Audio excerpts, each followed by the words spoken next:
Hello, and welcome to today's virtual public workshop from June 2020 on the Barnstable Municipal Airport Airport Master Plan. My name is Matt Elia. I'm the Assistant Airport Manager, and today we're going to be talking about the inventory of existing conditions. You might find it helpful to view the project website, which includes other presentations, the draft chapters, a list of acronyms, and you'll see why that's important in a few moments, contact information, and then an overall schedule and updates for the project as we move along.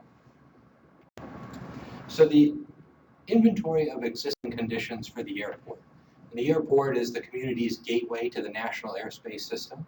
It's a way for the public to transit the area, arrive, and depart. So the airport is a 639-acre facility. We have two runways, runway 1533 and 624. We're served by a number of taxiways that you can see there, and you can think of taxiways as the on-ramp, with the runways as being your method of getting into the air, similar to an on-ramp to a highway.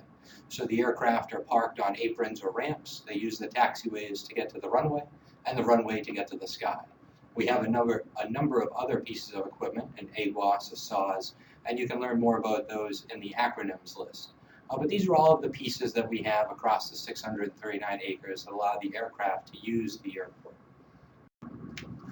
In terms of businesses on the airport, we can break the airport down into a couple of areas that you see labeled here. Towards the left side, we have the north ramp.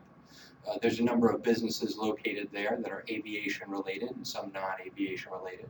We have the terminal ramp, which is kind of the left center of the screen, immediately left of the runways that you see there, where our terminal is, and we'll talk more about that in a few minutes.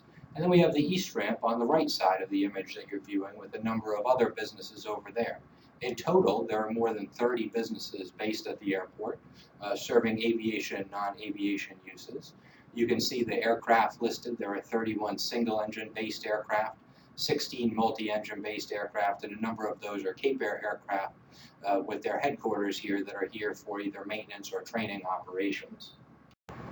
Looking at the landside facilities on each side, these facilities serve aircraft, whether it's private aircraft storage or a fixed base operator, which provides services to corporate or business aircraft. Other specialty businesses, a couple as an example, Cape Air's headquarters is here. Griffin Avionics provides services for aircraft owners. And then we have Air Cape Cod, that is another small fixed base operator. And then private hangars such as the Hexagon hangar or the Hyannis hangar, where private aircraft are stored regularly. In terms of tenant businesses that also support the airport is an enterprise fund as part of the town of Barnstable, and that means it's a self-sufficient economic engine. So all of the revenues have to equal the expenses here. And outlined in that orange brownish color, you can see some of the non-aviation pieces. So we have solar fields towards the top of the image. Over on the left side is WS Landing at Hyannis, also known as the Kmart Plaza. There's parking by the terminal, restaurants, and then rental car wash racks, all that contribute revenue towards the airport. The economic impact of the airport is a large driver of the region, and you can see through the studies done by Mass DOT Aeronautics that since 2014, the most recent version was 2019, these happen every 3 to 5 years, there were decreases at the Hyannis Airport, and that's associated with a couple of factors, one of which was the closure of Island Airlines, which impacted operations and fuel sales, a number of other pieces. And so looking at these drops, there's still a high number of jobs and output and a direct and indirect impact to the community, but the airport saw this as an opportunity to develop a business plan that you can learn more about in the introductory video of this series. And through that, we've worked on addressing these items. Inside the building, broken up, this is the first floor look, and kind of moving from left to right, there's that brownish gray area that are the rental cars that support passengers and the general public coming into the building. In the center part, the orange and pink colors are the airline back rooms, the baggage makeup rooms that allow for passengers to be able to drop their baggage and get their tickets before they go out to the flights.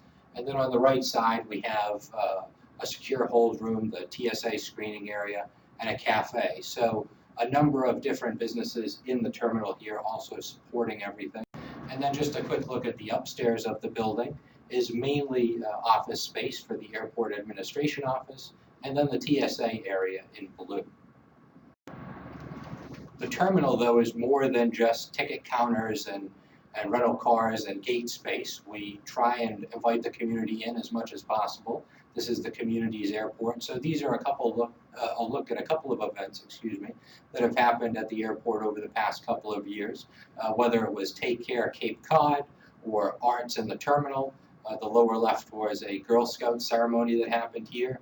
The center part was an aviation career fair, and then on the right side, the Duffy Health Gala.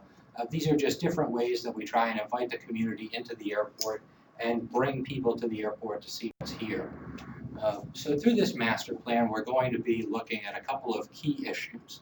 And some of these issues listed here, the first one, no direct roadway access. If you've driven around the access roads of the airport, it can be confusing in terms of the signage, the direction, the traffic flow. So this plan will look at that. In a prior time, the airport master plan, and this has been in place for quite some time, proposed a runway extension to runway 1533. So this plan will look at validating that previously proposed runway extension to ensure that that makes sense. We're looking at obstruction clearance to ensure that we have clear approaches for the safe travel of passengers, pilots, and aircraft through the airspace from the national airspace system to the runways. We're looking for aeronautical development, ways that we can have new hangars and new support facilities for the aviation public that is here. We're looking at geometry, and that has to do with the angles at which taxiways and runways meet to have the most efficient use of the pavement space and also have the safest environment possible. And then we're looking for non-aviation revenue sources, so ways we can improve the revenue of the airport and diversify it. If you look at the top 6 revenues for the airport, 5 of those are aviation related. So we're looking to ways to diversify the airport as we move forward in the future. So that was a little bit of an overview on the existing conditions of the airport. The project contacts for this airport master plan update are shown here. If you have questions or comments, please send an email to the HYA master plan at mjinc.com, and check out in the info below for the link to the actual master plan website so that you can log in and learn more about it. We look forward to hearing from you, and thank you for watching this video today.